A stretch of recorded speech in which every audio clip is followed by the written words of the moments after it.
It's my pleasure today to be the inductor for my partner of 20-some years in the museum, Pawtucket, Rhode Island, Pro 9, Ric Mariscal. I think we first ran into each other sometime in the early 80s, shortly after NEAR was formed. We both joined and lived about 20 miles apart, didn't really know each other, but I kept seeing him here and there with vintage cars, and I said, this guy's all right. And started putting shows on. He'd bring his car to a show, and I'd have some photos of programs or posters to go with it. And I just escalated from there, and we felt that the microphone died.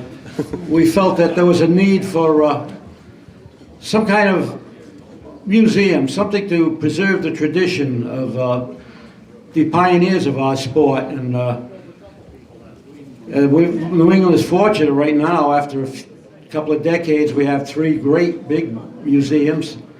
Loudon, of course, Dick Bergman's operation up at New Hampshire Motor Speedway, and the Bouchard Family Museum in Fitchburg, and Pro 9 Motorsports in Pawtucket, Rhode Island. And also there's like Bentley Warren's got quite a layout up his saloon in Arundel. You can get a good meal and a drink too besides. And even the Stanley Family Museum in Kingfield, Maine, home of the Stanley Steamers, which were Stanley brothers went into this Hall of Fame years ago.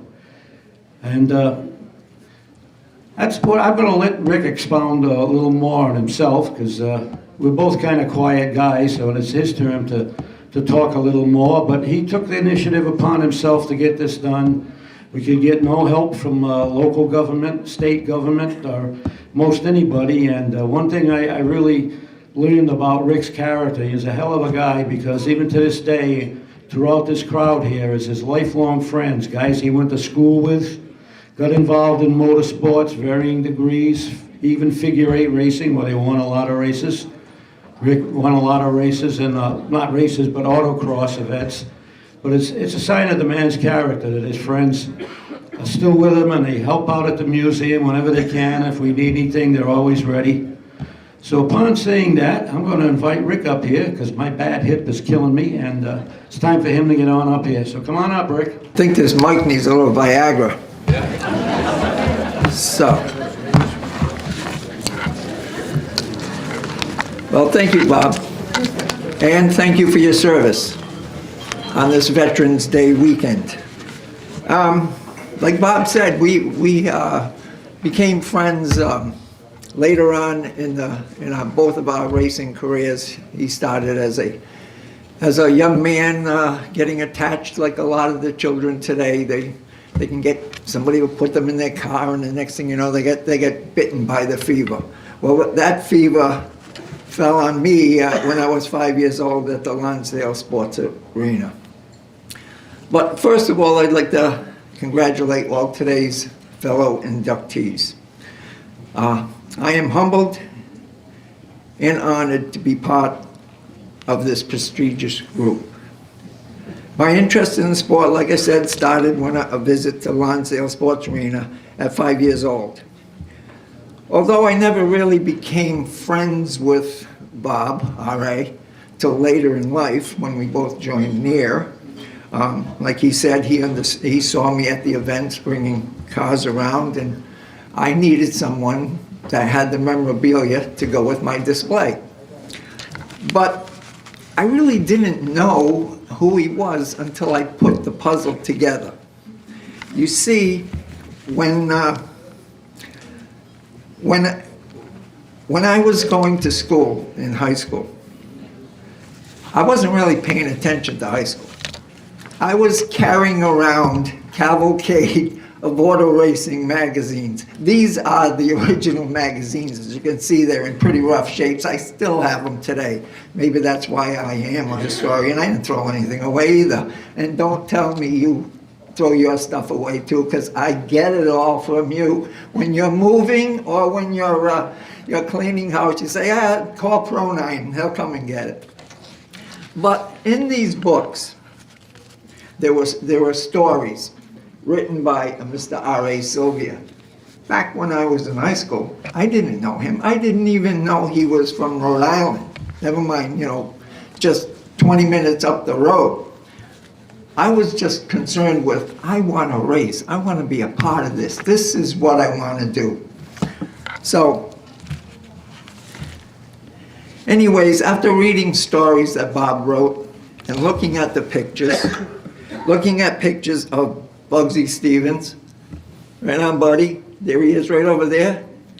He's like my dad nowadays. He calls me his business agent. But, look at pictures, learning the names of Bugsy Stevens, Eddie Flemke, George Summers, and pictures that were taken by Dick Bergman, Johnny Mercury, or Bill Balsa. I had no idea that these people would be part of my life in the future, and I am honored to call them friends since I became a member of NAIR. Joining NAIR in 1983, but going back to my racing career where I wanted to be a Richard Petty. But I wasn't from an automotive background family. My friend Frank Bruzi, who I went to school with at St. Raphael's Academy, he used to see me reading these books instead of doing my homework. I would ask him the answers. I would continue reading these stories by R.A. and looking at the pictures. And it was at that time that Frank said to me, he says, if you're going to race cars, my neighbor, Billy Linden in Warwick, next to our summer house, he races cars. I'll introduce you. So I said, all right. So ended up going down one weekend, met Billy. He said, I can use the help. My kid, I'll teach you.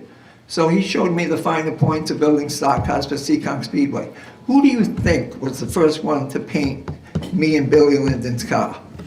Wayne Dion. I can't believe how much just in this room we all have together. I look around, I see the faces.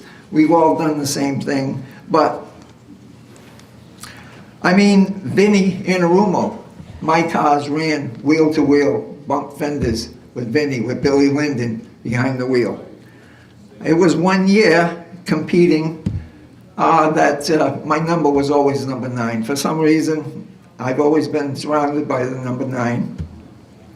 And Brad LaFontaine, as he mentioned, he was working with our good friend, yeah, I'm losing my mind here right now. I'm so nervous. But he said, he was parked next to me in the pits. We were having a good year, and Archie Sherman was a good friend. And that year, Archie ended up beating us in points. He finished 9th, and I finished 10th.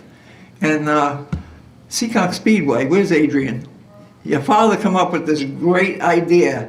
Oh, if you finish in the top 10 in points, you got to run that number next year. I lost my number 9. That was the worst year I had after that. So that didn't work out too good for me. But I would not be standing here today if it weren't for not some special people that have been part of my racing life for the last 49 years. When I decided to build my own, these high school friends came to me and I told them, I want to race cars, I want to race cars. I didn't even have a garage in my backyard in Lincoln. We moved from Pawtucket to Lincoln. Didn't have a garage. But all these guys at work that I met, right away, right off the bat, they all came together. And I'd like to thank all of them. Most of them are here today. We got to be known when I first started as Ricardo Enterprises, or engineering, as some people say. But when we didn't have a garage, but we had the passion and the desire to continue, we got to be known as those guys from Lincoln that build those race cars, Backyard Enterprises, BYE. And that lasted, and those stickers were on many, many historic cars. going back to Lenny Bowler and Fred DeSaro. But those guys, again, like I said, my life changed when I decided that racing was getting too expensive and I needed to find some other way of doing this. But these guys, now let me mention some names here. Doug Vaughn, is here today, I'm sure. Thank you.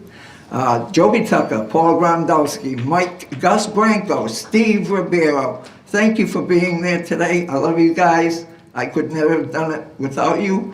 I thank you for your support with the museum. They're still with me today after all these years. But after losing the last of my parents at 9 years old, and being the youngest of 5, it wouldn't have seemed likely that this could happen, this racing life that I wanted. Our family has, like I said, no automotive background, but we share a special bond and a lot of love and support for each other. And I love you and thank you.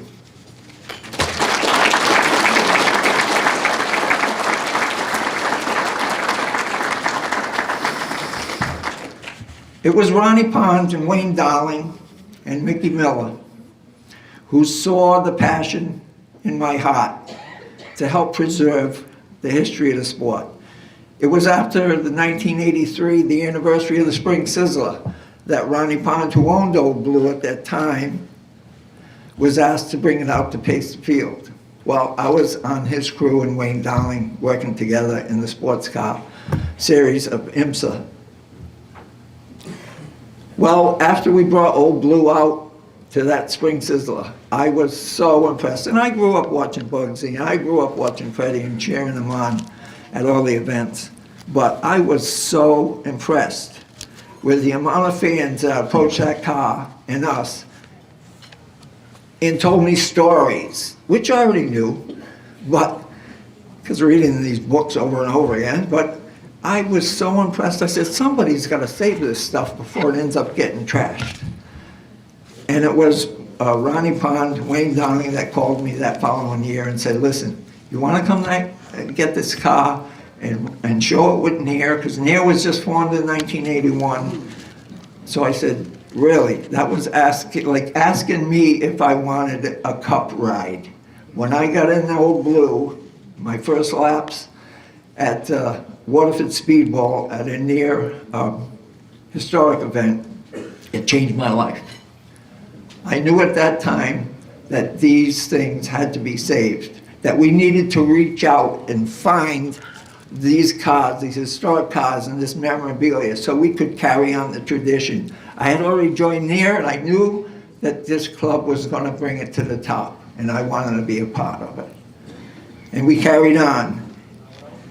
And this led to getting the collection from Lenny Bowler, Sonny Cazella. I can't thank them enough. They didn't know me from Adam. And I asked Sonny at Riverside Park one night, because I knew he had a Pinto sitting in the yard. Sonny, why can't we get that? I'm not asking you for any money. I want to take this. I want to put it back together and let people remember the joy that this gave them.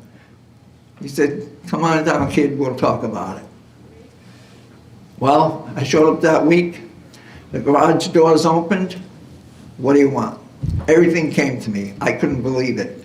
And everybody has been that way ever since. So, like I said, Bugsy and the Cazellas, the Summers, Pro9 doesn't exist without the support of all my contributors, my supporters, and members. Thank you for your trust and faith in me to make this possible, and especially my son, Ryan.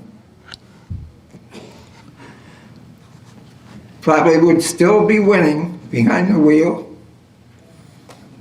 if not for supporting our museum and what we do. And of course, we all have wives and girlfriends.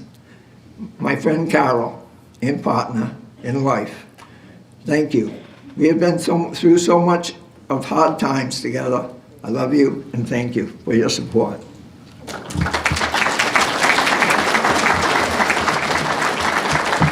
Well, in closing, I can't again stress the fact what this club, this Hall of Fame means to me and should mean to all of us here in this room.